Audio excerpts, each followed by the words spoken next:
you talked about the force multiplier. You said that with hate, people with great earnestness and I think conviction are able to increase that to a high level. But you said that same can be applied to love. And we talk about it in a personal sense. For example, pay it forward, and you've heard of the random acts of kindness. So you're at a Starbucks and you pay for the coffee for the person behind you, and they do the same. Or we help homeless people, or we volunteer. But I think you're talking about a bigger level. How can we do a force multiplier for love in a societal sense? How do we really expand this power? Well, the principle applies whether you're talking about an individual or a collective. And it's basically the law of cause and effect. What you do will come back to you. But we really need to think seriously about that, because when you consider that that is as true of a nation as of an individual, that we have collective karma, as it were. All that karma is a word, the Eastern word to describe what in the West is called cause and effect. Yes. We might really want to think about that. So this is not about just some lovey-dovey concept. This is about a principle that prevails within the universe. Yes. Also, where we need to go now, certainly in terms of my campaign as I discuss it, we need to move now beyond random acts of kindness. We need to move into huge strategized acts of kindness. I'll give you an example. Yes. We have millions of American children who go to school every single day in the richest country in the world.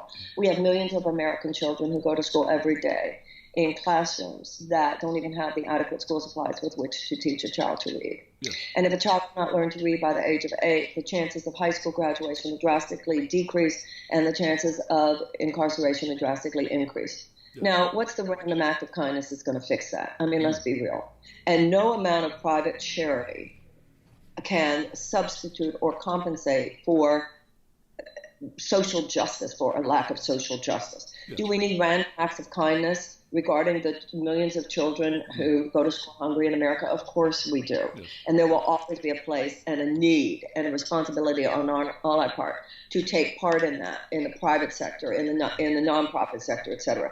But you cannot leave government out of that, because the resources of government are the main channel for either the giving of the level of kindness and compassion that these children need, Yes. or the withhold of that. Remember, when you talk about something like millions of American children going to school every day hungry, going to school with what psychologists tell us is a form of PTSD that is no more severe than the PTSD of a returning veteran. We're talking about a collective child neglect here. Mm-hmm. And when you withhold education from a child in the richest country in the world, that is a form of passive oppression. Now, those of us who believe in love, and those of us who are spiritual seekers, and that we've really got to stop thinking that we have a legitimate claim to the spiritual path when we're just conveniently looking away from things like that unnecessary suffering in our midst. Now, I do not believe that the majority of people who consider themselves as spiritual seekers in America do not care about those children, or do not care about the people in Yemen who are being starved in a genocidal war that the United States is giving aerial support to for the tune of $350 billion. That's not where the problem lies. It's not that these people don't have good hearts.